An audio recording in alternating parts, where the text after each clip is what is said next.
Call to order the Monday, August 26th meeting of the Oregon City Planning Commission. First item on the agenda, are there any public comments on items that are not on our agenda? Okay, seeing none, we'll move right on to the public hearing. We have one public hearing on land use application scheduled tonight.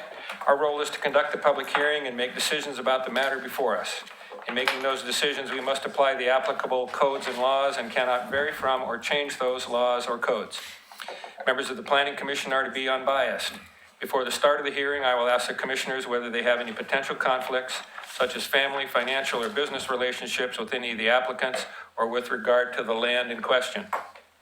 I will also ask whether any of the commissioners have discussed the application in question with any of the parties or have independent knowledge of relevant facts, such as from a visit to the site in question. Any member of the audience may question any commissioner about their disclosures. A staff report has been prepared for each application and has been made available to the public 7 days before the first public hearing. Staff report identifies the approval criteria that apply to each applicant's proposal. Staff has analyzed the criteria which are contained in the staff report. The quasi-judicial hearing procedure that the Commission will follow is set out in state law and the Oregon City Municipal Code. Hearing procedure steps are shown in the chart on the wall. Anyone wishing to speak should fill out a speaker's card and give it to planning staff before the hearing. Speakers will proceed in the order in which their card is received. You should fill out your address on the card so the city can notify you of its final decision. For the public record, please begin all testimony stating your name and city of residence. Testimony and evidence should be directed toward the applicable approval criteria. If you believe other criteria apply in addition to those addressed in the staff report, identify and discuss those criteria and explain how and why you believe they apply to the application under consideration. Any person may submit written material while the public record is open on each application. Any written materials received by the city staff during the time period in which the record is open will be placed in the record. Written materials submitted during the public hearing must be presented to the city staff in order to become part of the record. If a person intends for PowerPoint presentations, oversized poster boards, reports, pictures, or other exhibits used in their oral testimony to be placed in the record, copies must be submitted to the city staff while the record is open. If they're not given to staff, they will not be included in the record. Any person wishing a continuance to present additional evidence and testimony or to keep the record open to respond to new evidence must make that request before the public testimony portion of the hearing is closed. If the Planning Commission makes a decision with which you disagree, any issue that you may wish to appeal must have been raised on the record for the consideration of the City Commission or LUBA or both. Without raising the issue on the record with sufficient detail and accompanied by statements or evidence that the city and all parties can respond to, the issue will not be deemed appealable to the City Commission or the State Land Use Board of Appeals. In addition, the failure of an applicant to raise constitutional or other issues related to proposed conditions of approval with sufficient detail to allow local government or its designee to respond to the issue precludes an action for damages in state court. Okay, now we will open the public record for Oregon City file number GLUA-18-00031, Park-18-00001, SP-18-00119 with variance 18-00002. And we'll open the public record. Okay. Starting with Mr. Johnson. Commissioner Johnson, do any commissioners have ex parte contacts or conflicts of interest to declare? No ex parte, no conflict of interest. I did tour the site on Friday or Saturday afternoon, just walk through the park. Okay. Commissioner Stoll. I had a family member there 5 or 6 years ago. In the course of my work, I've picked up or dropped off patients there from time to time. Well, it's been a number of years. They do generate business for my employer. So, I don't know. I have not had a recent site visit. Do you have get any pecuniary benefit from this use, sending customers to you or to your boss? Not directly, only my hourly wage, and it doesn't sound like this is going to increase that capacity, so. Okay. Okay. No ex parte contact, did not visit the site, but I drive by it a lot. No ex parte contact, and I have not been by the site lately. Okay. And for me, no ex parte contact or conflict of interest, and I drive by the site a lot, and I did tour it on the way here tonight. Does anyone in the audience wish to question any of the commissioners about what they have stated? Okay, then we'll move on to the staff report.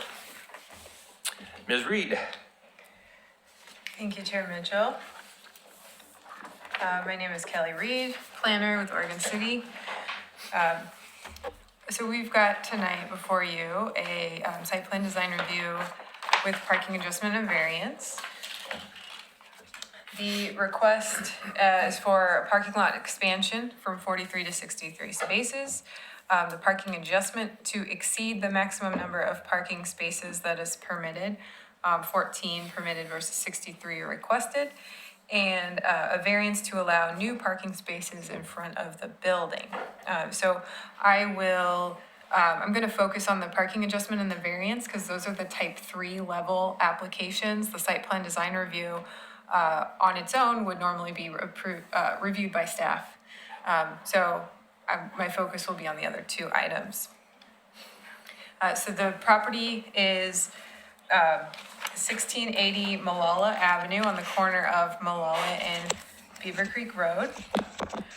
I will also mention that we received a public comment from the Hillendale Neighborhood Association. It was emailed to the planning commissioners earlier. We have a hard copy available here if anyone did not get that email and wants to see it.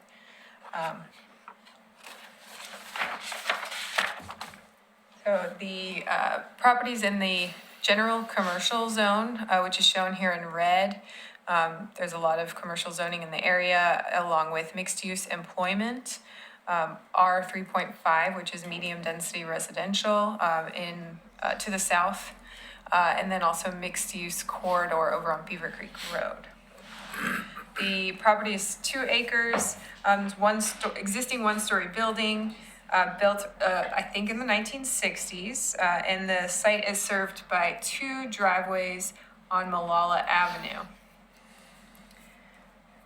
Now you can see there's some undeveloped space in the corner of the lower right corner of the property where there's some vegetation, and that's where the main expansion is proposed.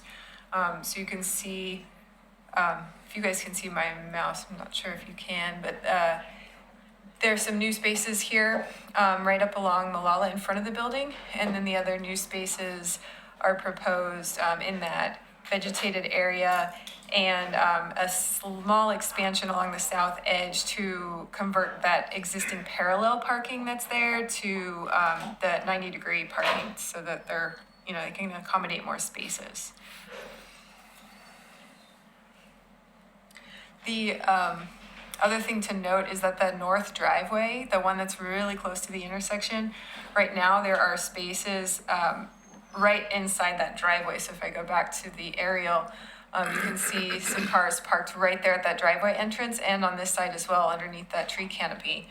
And the applicant is proposing to reconfigure that area to eliminate those parking spaces, which our traffic consultants found that it will vastly increase the safety of that driveway. Okay, so first the parking adjustment. So the use that we have is a 69-bed assisted living facility. We have both a minimum parking ratio and a maximum parking ratio in our code. And for uses like assisted living facilities, retirement homes, group homes, the ratio is based on the number of beds in the facility. So 1 per 7 beds is the minimum, which for this would be 10 spaces, and 1 per 5 beds is the maximum, which calculates to 14 spaces. Now, the existing property was built in the 60s before we had the same sort of regulations. Has 42 to 43 spaces. I'm not exactly sure which. And then the request, of course, is to increase that to 63 spaces. So just to back up, the reason that we have a maximum parking ratio is to avoid the overabundance of parking in general, which encourages single occupancy driving. creates vast areas of pavement with greater stormwater impacts, urban heat island impacts, and contributes to urban sprawl and limits walkability. So lots of reasons for parking maximums. In Oregon City in particular, we do hear a lot of desire from people for, walkability and for tree preservation. So maximum parking ratios kind of speak to that as well. That being said, there's also a regional requirement in our metro region to have parking maximums for certain types of uses. So Oregon City's code meets those requirements, but we also have chosen locally to adopt a maximum parking ratio for all of the uses that's in our code. There's no regional requirement for parking maximums for assisted living facilities specifically, but we've chosen to adopt one. So the parking adjustment code was created to allow applicants to request to the Planning Commission to go above the maximum or below the minimum when they have a extraordinary or unique use. And so the code was actually written more pertaining towards reductions to the minimum, because it talks about provisions of on-street parking in the area, and is there a lot of vacant on-street parking that can serve the use. So none of that applies here because they've requested a increase to the maximum, right?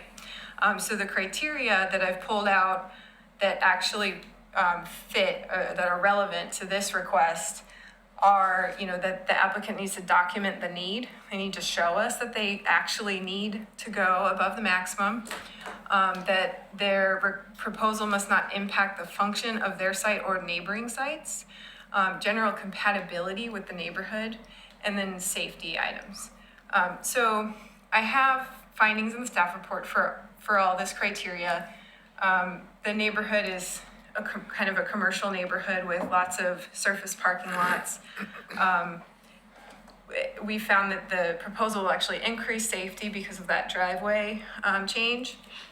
That it's generally compatible with the neighborhood, and it doesn't have a detrimental impact to the function of the site or neighboring sites. So really, we were focused on the need. We wanted to make sure that the applicant really demonstrated that they need to go this far above their minimum parking. We looked at some other assisted living facilities in Oregon City that were developed in the last 15 years. One is 950 South End Road, 31 beds. They built 9 parking spaces on site. McLaughlin Place, which is on Malala, they have 28 beds, and they built 8 parking spaces. Now, a little caveat to both of those. The first one, there's on-street parking along the frontage of the property. So that provides a lot of additional parking for the building. So the first one has ample on-street parking. The second one, if you see it in this picture of this building right here, that's the new building that was the memory care. There's an existing retirement home also next door. And so it's the same business, but 2 kind of different facilities. And there were already 42 parking spaces associated with the retirement home. And so with the development of the memory care building with 28 beds, they added 8 more. So there might be some sharing going on there that we don't know. But so the difference, I think, with this use is that the applicant, has argued that there's no on-street parking anywhere near the site at 1680 Malala, which is true. And they have approached neighboring businesses and property owners and have not been able to get anyone to agree to shared parking. So they are looking to provide the parking that they want on their property. So what they've provided to us to go with this request is their staffing levels. So I think that, although we don't know because our parking code has been in place for a while, the 1 per 7 beds, 1 per 5 beds, that, we don't know exactly what that was based on. It may have been based on what the state staffing ratios used to be for assisted living. So there might have been required 1 staff for every 7 people living in the assisted living facility.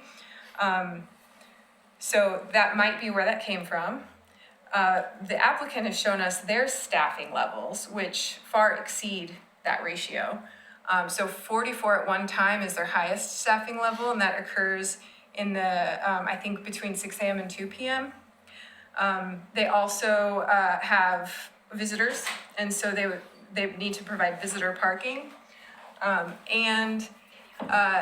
Again, there's no on-street parking in the vicinity. They've had no luck with shared parking arrangements. They have stated that a good percentage of their staff do use alternative modes like walking, taking transit, or carpooling already. And they've documented that when they have trucks come in to make deliveries, that exacerbates the parking problem because it takes up a lot of space in the parking lot. So they have given a lot of, evidence and rationale to show that they do have a need for more parking. The table that I've pasted here is from their parking study. It shows the occupancy, so they measured the occupancy of their parking lot over several different days and throughout the day. And so if you look at the last column, that's the percentage of the capacity that's being used. So you can see at noon through about 2 p.m., it's at capacity, essentially, over multiple days. So they do show that they are, that they, have a need for some additional parking. I'm happy to answer more questions about this, but because of the information that was shared with us and then some things that are still unknowns that we asked for, but we were never able to get clarification on, the staff's recommendation is to limit the parking on site to 58 spaces rather than 63. Based on our analysis, they have shown the need for 58 spaces, but not quite for 63. So that's the staff recommendation for the parking adjustment. Again, if you look at the site plan, I'm moving on to the variance now. There are currently existing parking spaces in front of the building. It was built a long time ago. It's a non-conforming situation. Because of where on the, because of the developed pattern of the property, the only places on site where they can add parking are generally in front of the building, over here in this area, which is considered in front, and up here. So that requires a variance to add those new parking spaces in front of the building.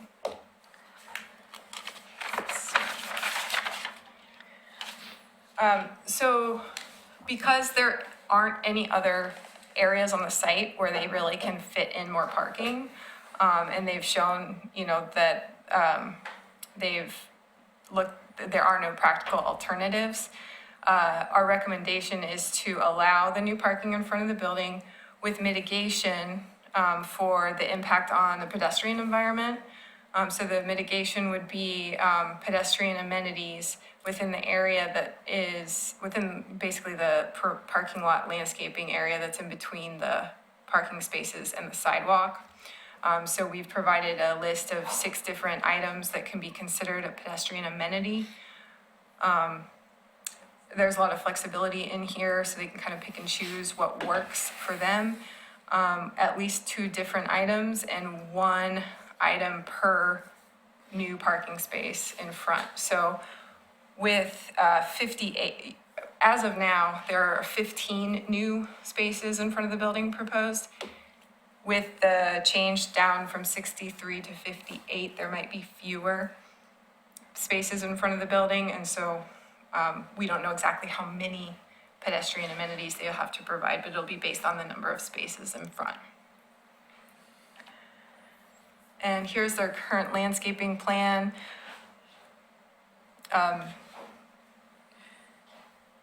They generally meet all of our parking lot landscaping requirements. I have a few conditions of approval recommended based on that for a few items that need to be tweaked. And then last, you're probably all thinking about the Malala Avenue streetscape project and how that all fits into this. So the city is planning to do some major work on Malala next year as part of the streetscape plan that will affect this property. And the plan is for, this project to dedicate the right-of-way for that, which I would like to point out might affect these two trees here in this photo. And then there's also a sign here. So what we have, the design for Malala is not 100% done. And we need the engineers for this project and for our capital improvement project on Malala need to work together a little bit more to kind of figure this out. But what we've written in as an option, if it works, is for the sidewalk, the expanded sidewalk on Malala, which will be 10 feet wide, have an option for it to meander back behind those trees and around the sign so that they can preserve the trees and the sign, or at least, one or two of those items so that they can keep them. So if it works out, then we would allow for that sidewalk meander, with the sidewalk being at least 5 feet wide, and then the trees kind of serving as street trees in that case.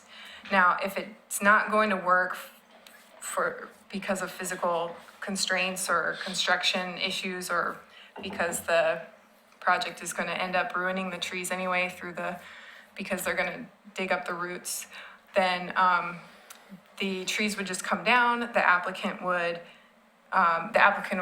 or depending on the timing, the city would be dealing with, the tree mitigation, replanting trees in their place. And then the sidewalk would be a 10-foot sidewalk with street trees, which is kind of the normal plan for Malala.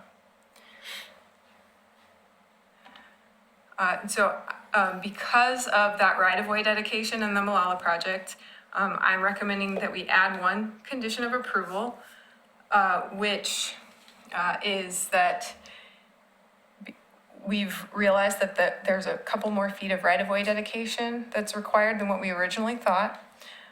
So it might, if that right-of-way comes further into the site, it might reduce this parking lot landscaping area, which is required to be a minimum 5 feet, might reduce it to 2 or 3 feet. And so we want to write in kind of an alternative for the applicant so they don't have to come back later to get approval again for something different. So we'd like you to approve that staff can work with the applicant on an alternative landscaping plan if that right-of-way dedication does that to the perimeter landscaping. And the alternative plan would provide the same amount of trees, shrubs, and ground cover, but in a different area on site instead of in that perimeter landscaping.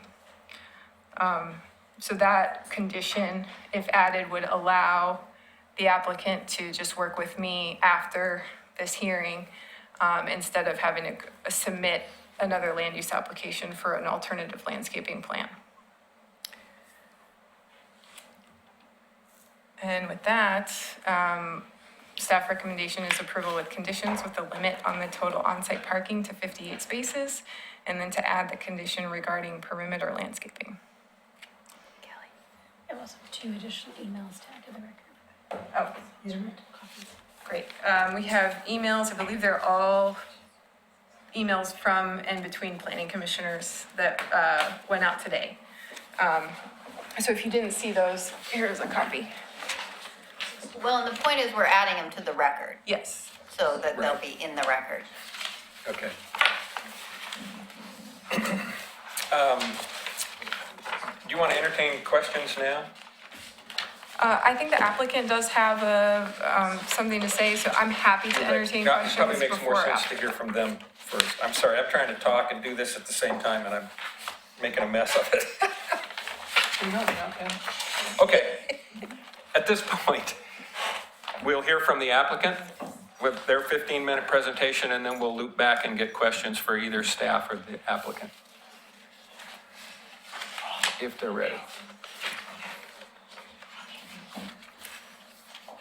The applicant ready to make your presentation? Okay. Please introduce yourself and your city of residence, and welcome. Hello, my name is Trisha Clark. I'm from Newburgh, Oregon. I'm Scott Miller from West Lynn, Oregon. Thank you. So it's been a delight to work with Kelly. She's very good to work with. We've gone back and forth quite a bit trying to get all the nuances worked out up until even today. So we did ask for 63 spaces originally, and I know we worked hard to try and justify those. So I don't know, Scott and I kind of had a little backroom discussion here on, how we want to deal with that. If we could possibly provide more information that would get us to that number, we of course want to try to do that, so. If I can add a couple things here, just for clarification, I know that your code it talks about assisted living, and there are certain requirements for parking on assisted living. But assisted living, the way that we in the industry see assisted living, is very low staffing ratios for an assisted living facility versus a post-acute rehab or a skilled nursing facility, which is what we have here. This is not assisted living, it's a memory care and a post-acute rehab. Can you tell us who you are in relation to the project? So Scott Miller, I'm the Director of Development and Construction for Marquee Companies, who owns this facility. Sorry about that. I work for Amerio Design, the planner who's assisting Scott. Sorry about that. Thank you. I just assume everybody knows all that. Yeah, we're only famous. And so, yes, while the staff or the parking ratios for assisted is lower for skilled, and for post-acute rehab especially, it's much higher. And over the past 10 years, it's gotten even more so with the new regulations. Every year, it seems like there's more regulations, more code regulations that requires us to have more staff. And especially on the post-acute side, which is where most of our facilities are leaning towards, just the way that the industry is moving. So yes, while I understand that the assisted is a little bit lower, we've traditionally just from an operational mode, we have been challenged with parking here for especially the last 8 to 10 years. And if you go at certain times of the day, it's fine, you can find a parking spot, but there are times of the day where I've had to park over across the street in the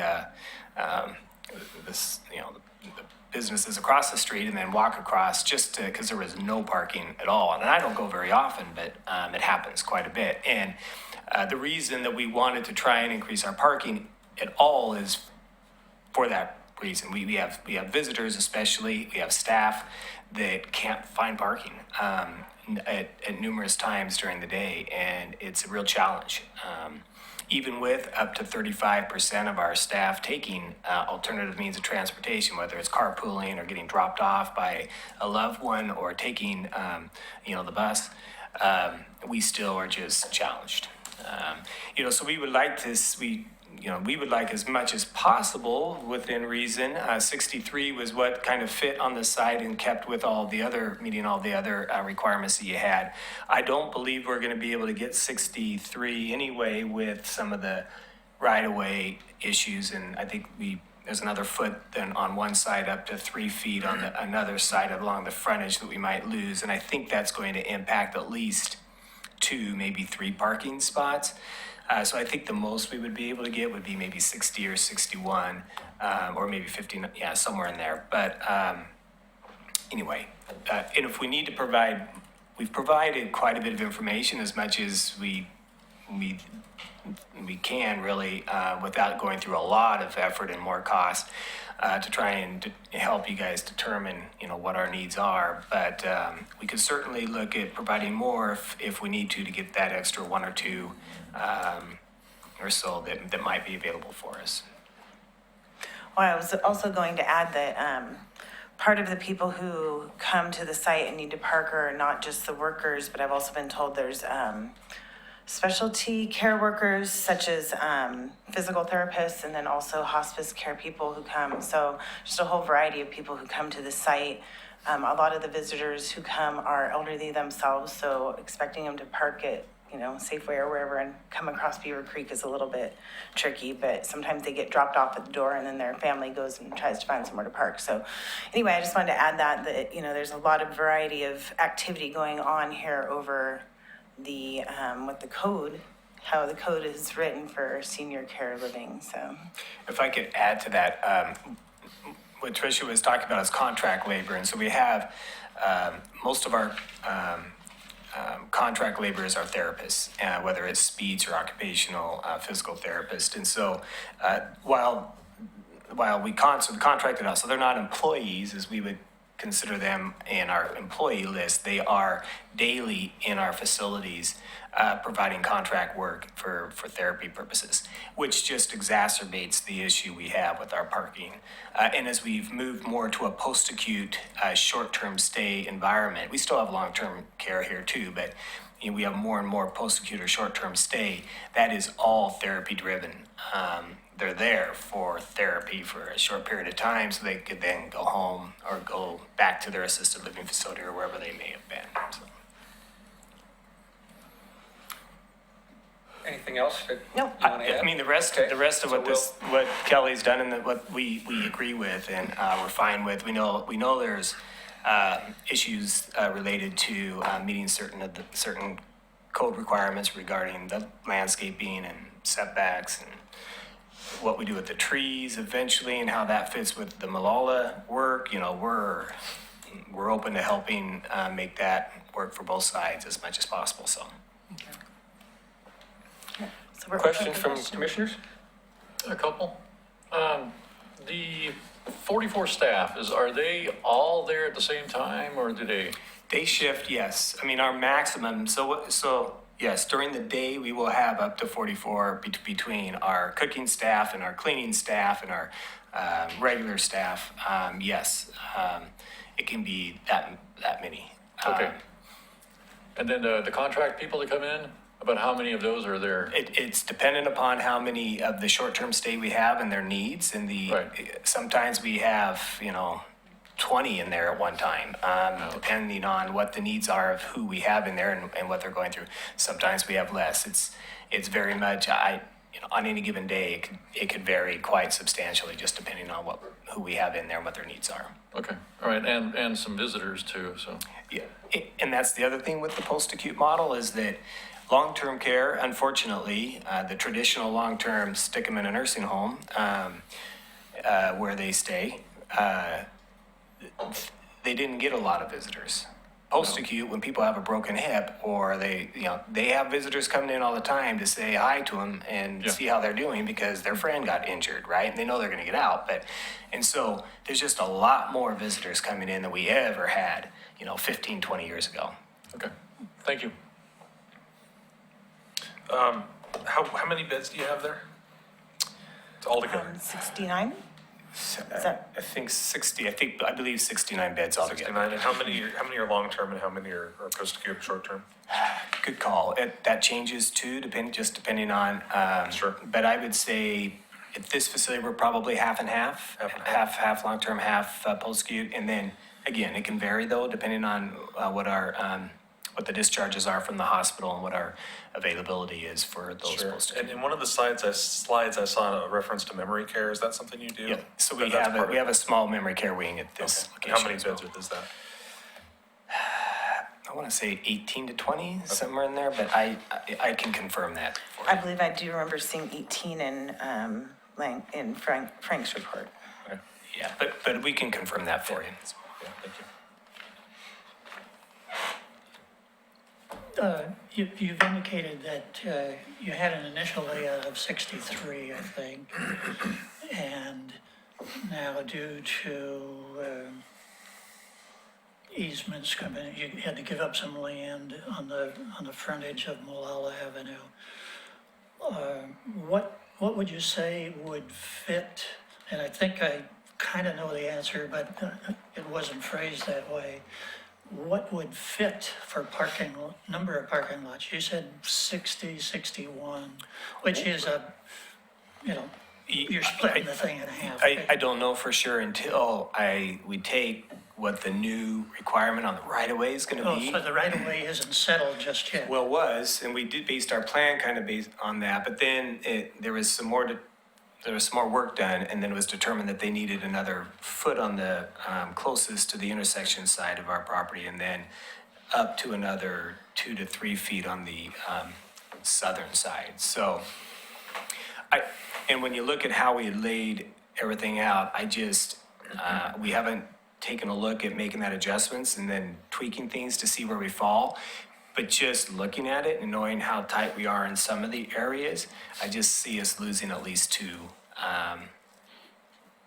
from the 63. So I think the most we could get would be 61, and probably more like 60 would be a good estimate. Now, I'm gonna switch a little bit to long-term. If you get 58, you might have to be satisfied. If you get 60, you'd be satisfied. But what are your long-term plans a couple of years down the road? Well, The- we have no plans to modify anything within the building as far as beds based on where the market is and where skilled nursing and post-acute have gone and where we see it going in the future.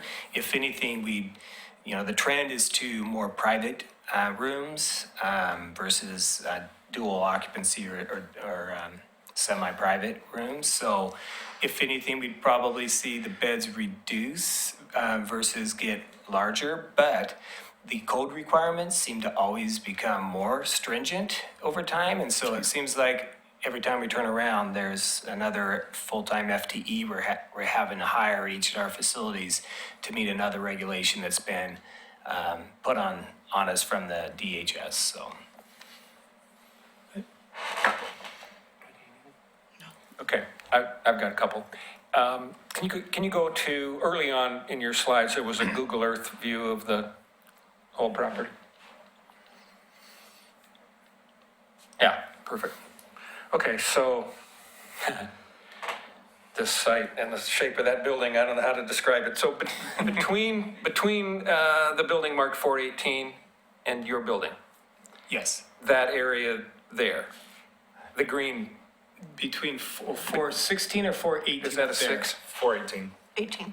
418. The one on the north side? The north side or the south side? Yeah, on the north side. So. Between 418 and, So yes, that right in is- there. that Any is our- consideration of using that space? We can't, there's no access point to it. You can't go around the back of the building? Can't go around the back building, it's too tight. Plus, that is our required courtyard space for both memory care and our post-acute side. Okay. So that's where all that is located. All right. Okay, so let's go to the proposal. The proposal, there we go. So, southeast face of the building. When I went up there tonight, there's no windows there. Was there consideration of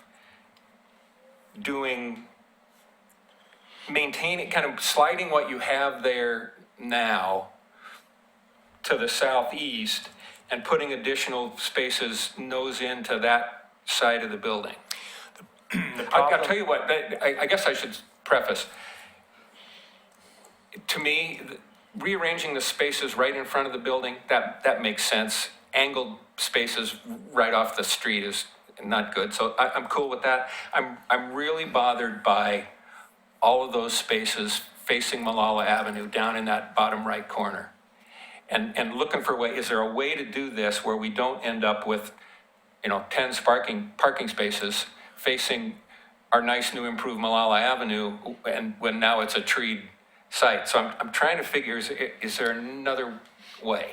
Well, so that's the end of a corridor, and we have to keep a certain range open for emergency to get folks out Okay. of that end of the building. So while we could put cars there, theoretically, I don't think that we would, well, one, I don't think that we get approval from the state to block that area with parking, because we need to be able to provide, because in an emergency to the north, while we can get our residents out there, when we have to, and there's a sidewalk that comes around to where an emergency vehicle can be, it's not direct. Here, we actually have a direct, where's my, it's pushed. So here, we just have a sidewalk that takes us here, that's our egress, out for an emergency situation. Same thing down on this end, out to here, and then out through here. But this area here and this area here are really the only places that make sense for emergency vehicles and to come to be able to get, whoops, I didn't mean to do that. To be able to get all of our folks out in an emergency and off the site. So the other thing is if we try and put parking here this way, we're then pushing this over. And so we're going to end up with parking here anyway, and we're still going to have a need for the parking here. And so I'm not sure what really changes. The one thing I like about what we've done here is we provide some landscaping and tree areas here for blocking, and then also on this corner at the end. And then we're going to have trees required as part of the Malala improvement all along here as well, more so than what we have now. So I think at the end of the day, we're going to end up with visually and aesthetically a much more pleasing entry and feel to the front of the building than what we have now. In a perfect world, if I was designing this, it wouldn't have been designed this way, but I didn't. I was in the 60s, they did things differently than what we do now, so.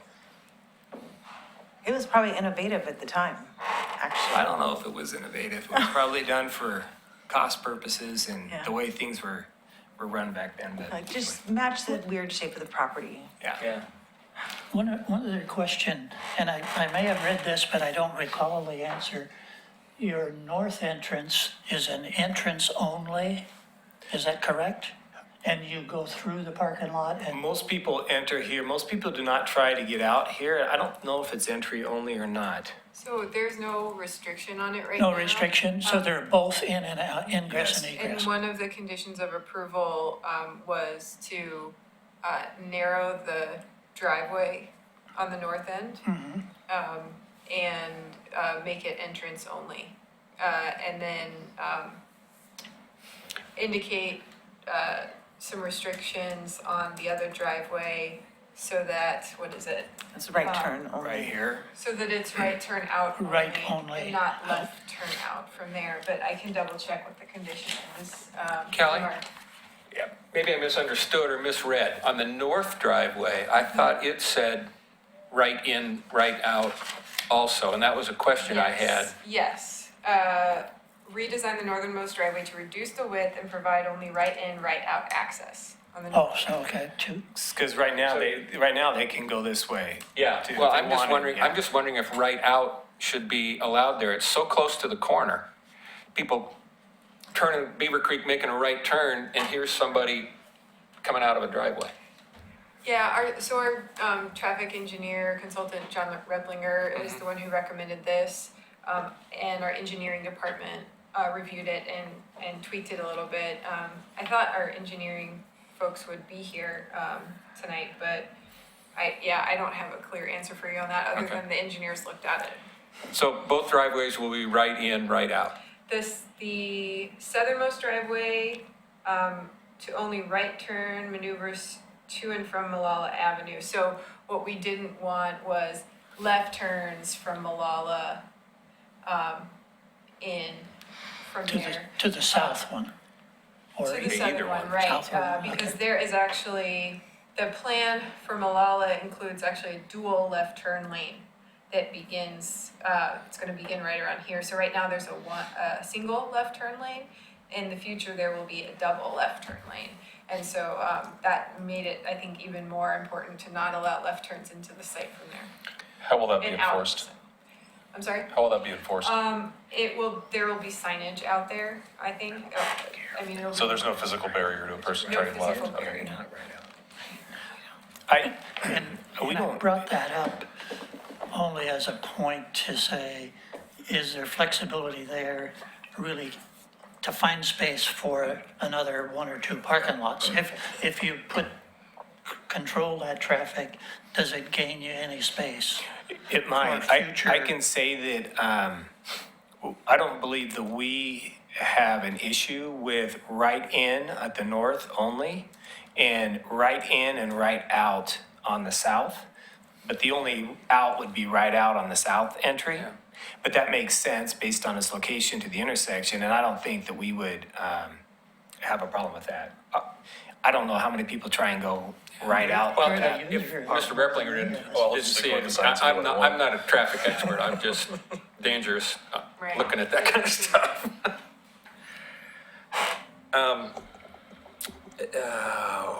Another question. Go forward a couple of slides to you had some findings. Oh, I don't think so. This one? No, sorry. There. Okay. Two things. First, a question. What does upsizing of proposed perimeter parking lot tree of 1-inch caliper mean? So- 1 inch up to what? So the required parking lot trees they're already required to be 2-inch caliper trees. So this would be upsizing it from 2 to 3 inches. Oh, okay. Yeah. Okay. And then, this came up the other night with a different committee, but where it says should, it should say shall or must. Well, okay. Because we want them to use at least 2 of these. Yeah. That needs to be a requirement, not just a good idea. So that needs to be either shall or must. And I'd be kind of tempted to say 3 different items. But that would be up to the rest of the group. Which ones? They could still pick, there's 1, 2, Okay. 3, 4, 5, 6. But Is this to I mean, go? we're being, and don't get me wrong, I understand that what you're doing on the site is different than what our code really was built for. It certainly appears that way. And, you're providing a service in the community, and I know you need more parking. I get that. But we're being asked we're really going out there in terms of how far above our code. So I think in return, we ought to be able to mitigate maybe a little more than we normally would. Just my comment. Is your statement mitigate a little more if they get a few more parking spots? Or are you? Well, they've asked for, whether it's 58 or 63 or somewhere in between, Right. when our code says 24, Oh, That's a big reach. we're a long ways from that. Yeah. I think, I'm not disputing what you said, I'm just saying, can we turn this into the applicant and staff are already on the hook to finalize a few details. And I think I heard you say you're agreeable to that, or you think you can work that out. If we tack on our variance of saying, okay, let's see what they can work out between the two parties. If we approve the variance here, then you can work within our approval criteria and the applicant and trade horses or do whatever you do to come up with an agreement that probably is more beneficial to the applicant and the city. And hopefully we don't get too involved in it going there. I know Greg goes there every other week or so. Not the specific one. Yeah. Yeah, plenty of them. Any interest in looking at that, or you have any comment that you say, no, you wouldn't want to do that, or the applicant, same question? We try to make our conditions of approval as specific as, Pardon? we try to write our conditions of approval fairly in a specific way so that the applicant knows what's expected of them and so that it's transparent. And it's, you know, we don't want to leave a whole lot of decisions left out there. We want, you know, in general, we want to get clarification and direction on these items at the planning commission. So if you wanted to change this condition, then, you know, that's up to you. But I'm, you know, there's a little bit of discretion still in here, you know, for me to determine what I would consider as enhanced landscaping, for example. But you know, I think we want to try to be as clear as possible for the applicant. So that's coming back to say, we have to provide the number if we were wanting to go and approve the variance with a not to exceed 61 or some, you know. Well, in relation to your saying you want 3 instead of 2, there's gonna be one of each of these for every new space in front of the building, which is 12 to 15, is that, if I remember that I right? think, yeah. So all it's saying is they can't put in 15 benches, they have to put in 14 benches in one tree, or whatever. I get that. Okay, But what I'd like to see is some number of 3 different of those. okay. No, that makes Because, sense. I mean, otherwise, it could be a bench and make 16 trees 1 inch bigger. And that, to me, is not enough mitigation over, and I realize it's over and above what may be required in our code, but that doesn't seem like much mitigation for how far above our code we're being asked to go. So that was the only point I was, let's get 3 different elements. That's the only point I was trying to make. And it's not going to affect the number of parking spaces they can fit. But again, that's up to the group. No, that doesn't sound like too much to ask. I mean, Yeah, a bicycle just rack, a bench and some. Right, I agree, Yeah, I agree. I don't think the bicycle rack is gonna cost a whole lot more than a bench. Well, it could. But they still have a lot of Yeah, there's flexibility. No, I mean, I'm okay with that. That doesn't, How terrible does that sound? I'm fine with trying to fit in 3 different elements. I guess my only concern is with the pushback of the right of way that we're losing a couple more feet, which doesn't sound like a lot, but if we're trying to put in a bigger size tree, which is fine, and enhance, say, the landscaping all along Malala, which would be our next recommendation, because that would provide the most aesthetic value, I think. Do we have left over enough room for a bench or whatever? And we probably do. It would just, but I'm not sure if the bench has to be connected to the sidewalk. Or Well, if I know it says the bicycle rack needs to be connected to the Right. sidewalk. I think that was the intent, although it's not explicitly stated. Okay. I think we're fine. Look, we just have to figure out when we do the engineering after we get the modified right of way, what that leaves us to work with, and then try and figure out what makes the most sense. Because one thing we don't want to do is make it look like we just started jamming things in. True. You know, which can look worse sometimes than just being more simplistic and minimal. But we get it. We're not opposed to that. Looking at that. So I guess that kind of leads to a bigger question. Are we in a position where we can act on this not knowing what the right-of-way situation is? I think the combination of, you know, if they're going to be having to remove some of those parking spaces from the plan in order to meet the approval, you know, whether it's 58 or 60 or whatever is approved, I think that is going to free up some additional space. And while some of these options include landscaping, some of them don't and don't take up much space. So I think that it seems feasible to me to be able to make this work. Even with the right-of-way dedication. Okay, I guess I wasn't asking specifically about this. I'm asking about the whole Oh, no, We don't know for sure what the whole project is We gonna actually look do. like. We do.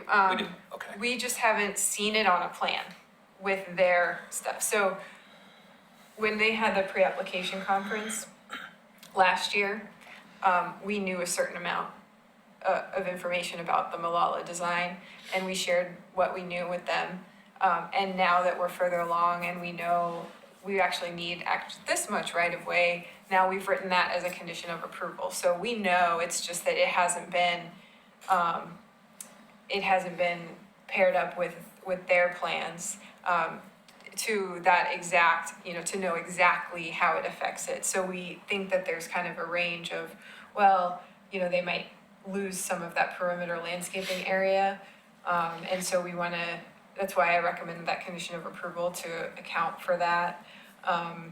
But there's still quite a bit of, so there's this space right here.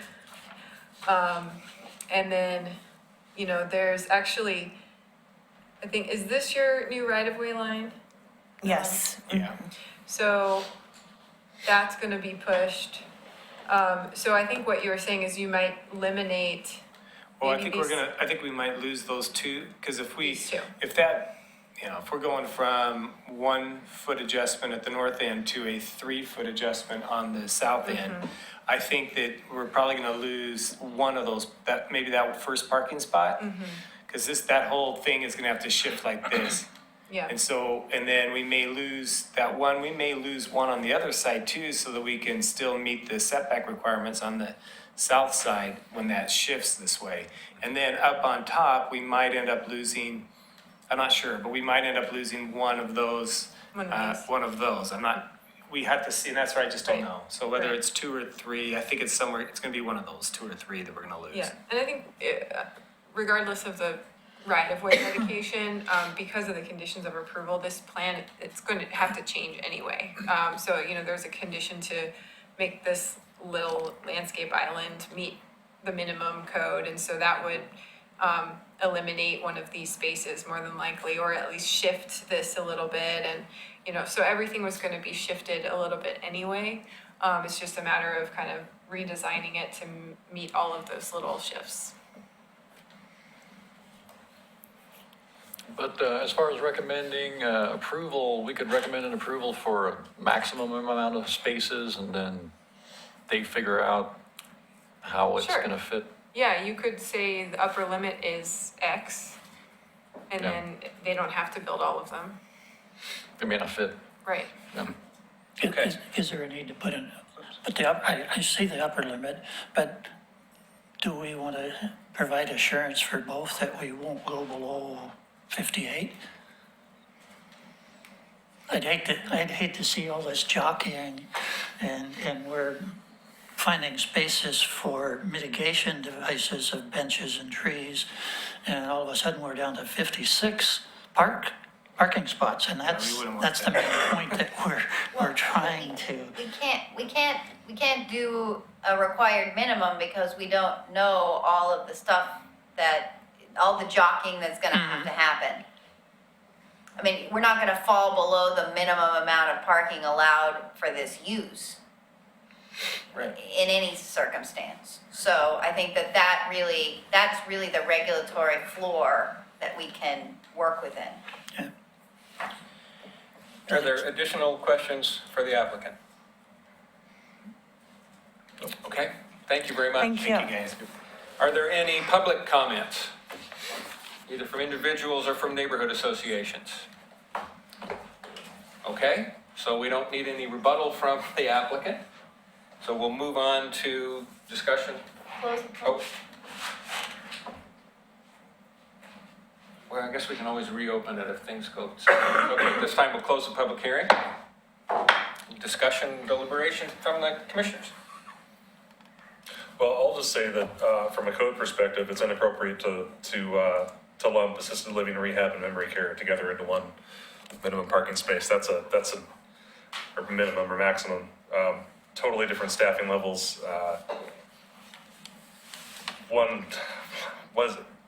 The max is one parking space per 7 beds, is that right? Or 10 Something like beds? that, yeah. 1 per 7 is the minimum, 1 per 5 is the max. Yeah, that's not very many. So that should probably be looked at in a broader scheme, because that's not enough. And I think it's important to keep this kind of care locally available, and anything we can do to help keep it available so that folks don't have to drive into Milwaukee or Happy Valley or Portland or wherever else.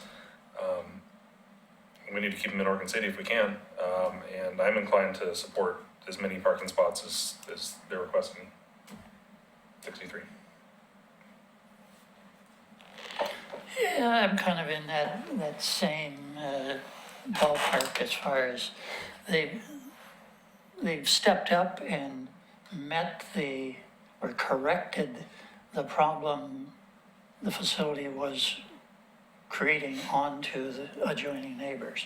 They were using neighbors' parking spots for their employees, and how they got away with it or what they got away with is something they didn't want to risk anymore. So they said, let's correct it. There is no on-street parking within, from what I read, 500 feet in any direction. And I don't know who designed it, but they're probably not here, so they can't speak to it. But it is not a very appealing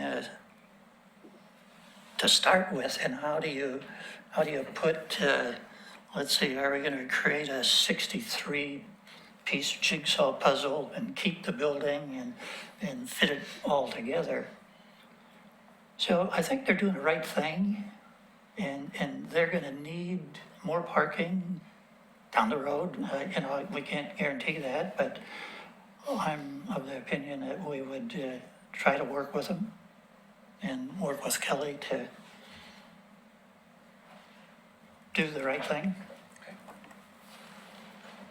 I think what they've already said covers a lot of it. I do think that their business has gotten lumped into a type of business that it doesn't really fit into. The parking maximums just don't seem right for how many people are coming and going for the number of patients. And then as far as parking anywhere else, there's no good place to walk to. You wouldn't really want, especially if there's elderly visitors coming to see any of these people, you wouldn't want them walking across Malala Avenue or Beaver Creek and parking over at Safeway. So I think the parking should stay there as much as possible, and I support the number of spaces they're asking for. And same with myself. For safety purposes, we don't want people walking across those busy intersections. And I support up to the maximum that they're able to get in there, up to 63. Yeah, I'm fine with that. To Commissioner Stoll's comment, this is something that we need in our community. And, arguing over 58 or 63 or whatever fits, Yeah. fine, not a big deal. I would like to see those little tweaks on that one page with the mitigation things. Can I summarize but, those tweaks for pardon? you? When you're ready, can I summarize those just so everyone's on the same page? And the variance that or the condition that she requested too. Right, the added condition Yes, the that added you already, condition. yeah. So what I Okay. heard you say was an amendment to condition of approval number 30, which talks about the pedestrian amenities. There is a sentence in there that currently reads, the pedestrian amenities should include at least 2 different items from the list below. Sounds like the planning commission would like to change that to the pedestrian amenities shall include at least 3 different items from the list below. So the 2 changes there. And then Kelly, do you want to talk about the other conditions of approval or amendments? Okay. Anything else from any of the commissioners? Someone have a motion?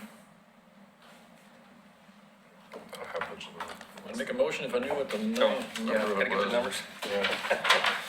I'll make a motion to approve GLUA AT-18-00031. You can just use the Have to say that one, okay, that's what I thought. With the condition as laid out by staff and the staff recommendation regarding the perimeter parking lot landscaping as shown in the slide. And you want, how many parking spaces? Oh, 63. Yes, thank you, 63 parking spaces. Okay, second? Okay. Moved and seconded. Any further discussion? Call the roll. All right, Commissioner Johnson? Commissioner Johnson? Aye. Commissioner Schlangenhofer? Aye. Commissioner Gage? Aye. Commissioner Stoll? Aye. And Chairman Chang? Aye. Thank you.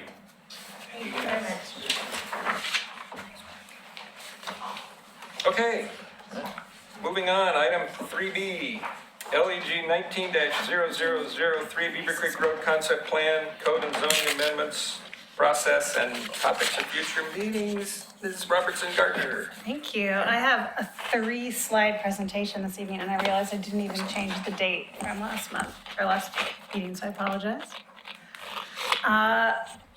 Tonight is a recap of what happened at the last meeting and the city commission work session and some recommendations moving forward.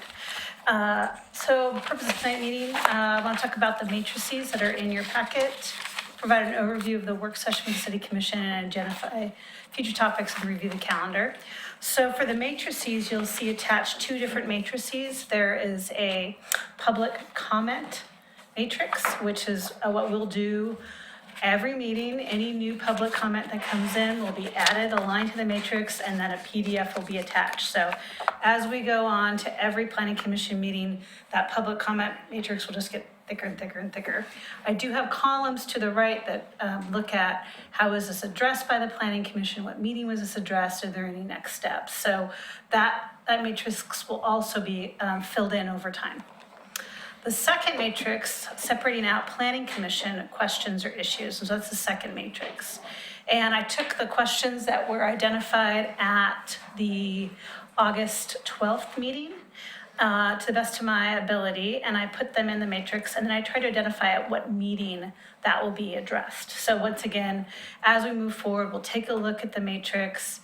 I'll ask planning commission as the issues are addressed, has this been resolved? Has the issue changed or the question changed? Should we amend the matrix to reflect the conversation?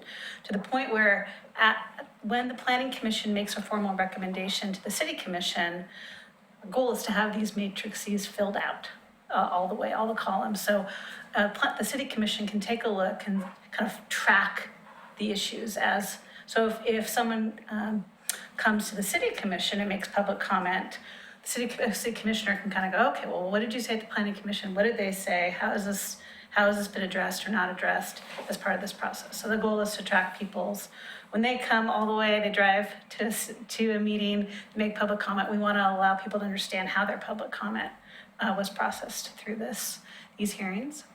So once again, that matrix will also be updated. So at any meeting, as we move forward, I'd like to ask, what was missed, what should be amended or added to the matrix, and we'll do this before the end of the meeting this evening. And then, so those are how the 2 matrices will be enacted moving forward.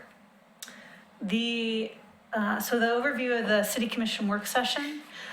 As you recall, the Planning Commission opened up the record on August 12th, heard public comment, and staff provided a general overview of the proposal to amend the zoning map and development code to implement the Beaver Creek Road Concept Plan.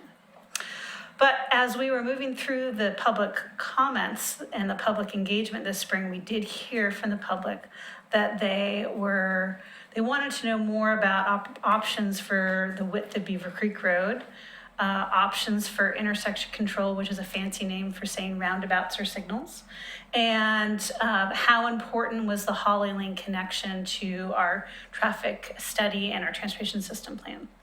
So we asked those 3 questions to our traffic consultant, as well as having them do the zone change traffic study, which is required of any zone change in the city to meet the transportation planning rule and the city's transportation requirements of the TSP. So what we found out from the consultant was, 1, what was adopted to date met the requirements for the zone change. So that's kind of the legal box could be met. So a zone change based on all the proposed projects in the transportation system plan, based on the numbers of dwelling units proposed in the concept plan area and the number of jobs that met the transportation planning rule and the requirements for zone change.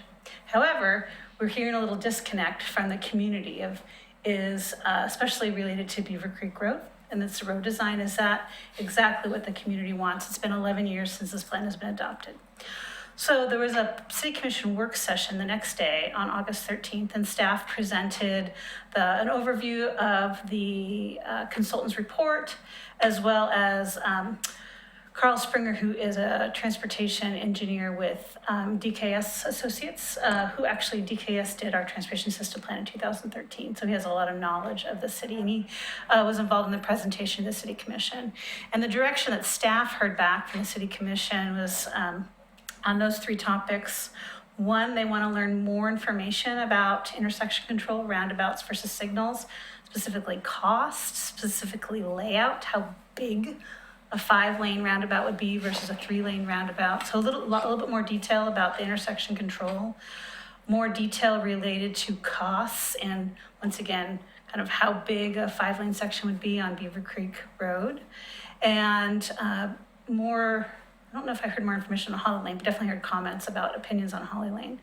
So staff heard that, and our recommendation, because we went through the public engagement process this spring saying we were implementing the adopted plan, and we weren't reopening really the design of the plan, staff recommended that we go back to the public sometime in September to bring up these questions, kind of outside of the public hearings process, to make sure people understand that the city commission kind of directed public engagement on this specific issue. And so staff will be working on a public engagement opportunity. We're not too sure exactly what it is. Definitely be digital, maybe an open house. I'm meeting as staff with the Caulfield Neighborhood Association on September 24th at their neighborhood association meeting.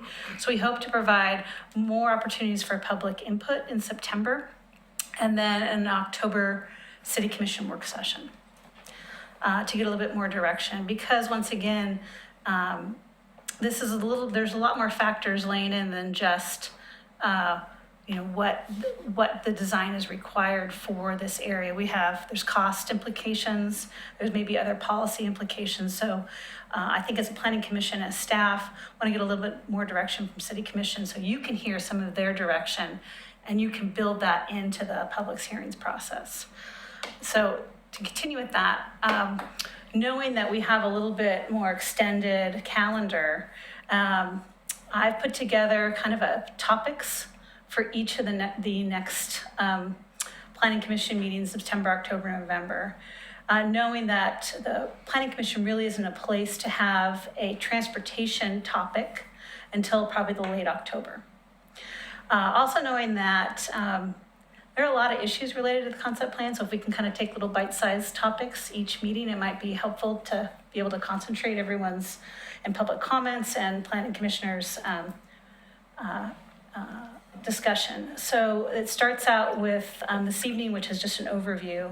September 9th, we'll be looking at the Beaver Creek zone. So your planning commissioner matrices questions related to setbacks with the campus industrial zone, down at the south end with Old Acres Road, some FAR questions. We're gonna hit on those on September 9th, as well as the question that was asked to the city this spring. We did public engagements, was home occupation. As part of the concept plan, there was some thought about expanding home occupation allowances in the residential zones. And so we want to bring some of those questions back to the Planning Commission, and I can report back what we heard at the public process.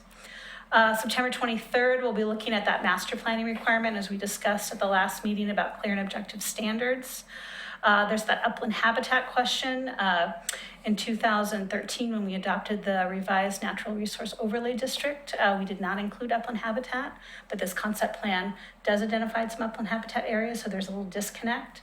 As well as our geologic hazard code. There was a question with Christine Kaczynski, and I know Commissioner Gage asked it, so we can address some of those questions on the September 23rd, because those are all kind of, at least upland habitat and geologic hazards are related. On October 14th, you'll hear the initial planning recommendation and PRAC a review of the parks renaming concept. Oh, excuse me, the parks the parks plan of the Pearl and String, as well as the conservation easement area, and this question of, do we rename the concept plan? So that was just seemed like a good placeholder to have that conversation.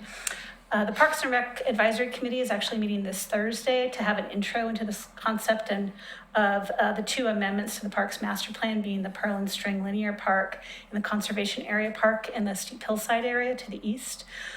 They will have that initial discussion in September, in the August meeting in September, they'll come up with a formal recommendation.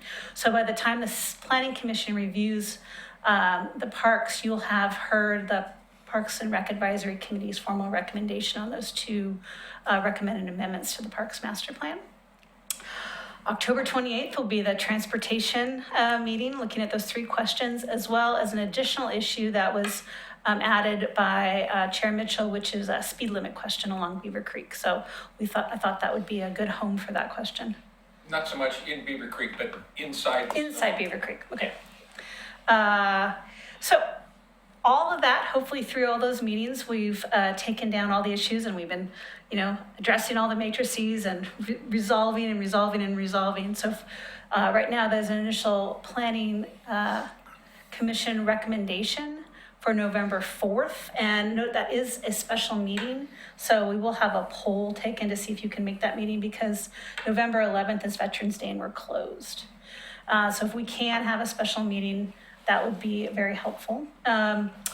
And that, if that's the case, then on November 25th, we can kind of have the tentative approval with the full and updated Planning Commission findings. That will then get transferred through the City Commission to their process. So other meetings that are happening in this calendar, we have the City Commission Beaver Creek Road Design Work Session, that update. We're still looking at which City Commission date that will occur. I will know soon, but that will happen in October. The Parks and Rec Advisory Committee this Thursday are having an intro to the parks in the Beaver Creek Road Concept Plan. And September 26th will be their formal recommendation. And sometime in September will be additional public outreach on the transportation questions to people who've been involved to date. I have over 200 people on my e-blast, as well as our general city avenues of public engagement and communication will reach out. So that right now is the recommended calendar. What I do want to do is I actually do have one new email to add to the record, and that is from Lori Bell. She's with our Economic Development Department. There was a question by Commissioner Guile about the Beaver Creek the Beaver Creek Blue Ribbon Committee and how that was created. And this will be added into the record of the matrices.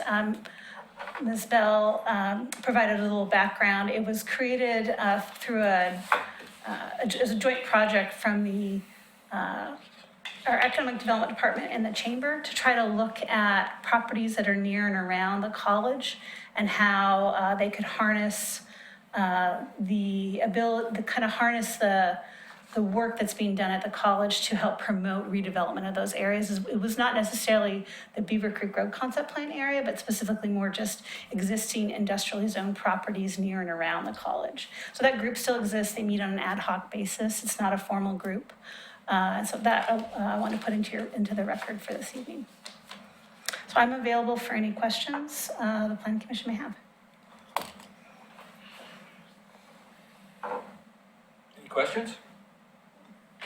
I guess I have one question on the roundabouts. One thing you didn't mention on roundabouts was, were you going to be talking about the safety benefits of the roundabouts? Okay. Yep, I think safety, design, the pros and cons of both roundabouts and signals as relates to cost, developability, construction, safety, all those pieces. Safety for cars, safety pedestrians, kind of trying to break out Very all important. the different issues. That's it. One thing that I don't think I see it here, but on October 28th, under that, you have transportation, the three questions, roadway width, roundabout, Holly Lane, speed limits.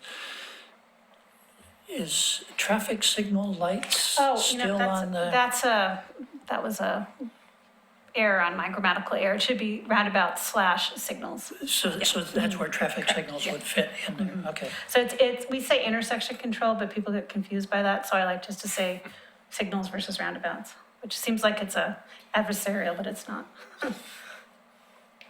Okay. Any other questions? All right. So I think the recommendation tonight is to continue this legislative file to the September 9th Planning Commission meeting. And we need a motion to that effect tonight? Okay. Somebody care to do that? Don't everybody jump at once. Any, Can you say that again, please? Oh, to continue this legislative file 1903 to the September 9th Planning Commission meeting. So moved. oh, Second. go ahead. Yep. Okay. Moved and seconded to continue to September 9th. Call the roll. Do you want to call the roll call? Sure, I'll call it. Commissioner Johnson, Aye. Commissioner Schlangenhopper, Aye. Commissioner Gage, Aye. Commissioner Stoll, Aye. and Chair Mitchell. Aye. Communications. Hi. Aye. So just a couple of summaries. Christina talked about our November 4th meeting. I'll be sending out a poll to the commission to see if you can make it. It's our normal scheduled time, just not our normal scheduled week. And then we'll obviously be canceling the November 11th hearing as well. We are advertising for Placement Planning Commission for Commissioner Mahoney. And if you know anyone who would like to apply or anyone listening to this meeting, we encourage you to go to our website at www.orcity.org and submit an application. Normally when we do these, we just hold it open until we get a few applications, and then when we get a couple, then we come talk to you guys about those. I'll check with our city recorder, but I've not heard that anyone has or has not applied, so. I know of one. Oh, all right, well, then we have at least one then. So maybe we'll be talking about this next time. And then we'll walk through what the process will be for interviews as well. Last thing is, we had applied for a TGM grant through ODOT in order to fund a portion of our comprehensive plan update. So it's on our city commission goal to update our comprehensive plan. That was something that the planning commission had recommended last year. Since that time, we applied for a grant at the beginning of June, and we just found out last week that we were successful in receiving our Wonderful. grant. Good. Yeah, so we're very excited about that.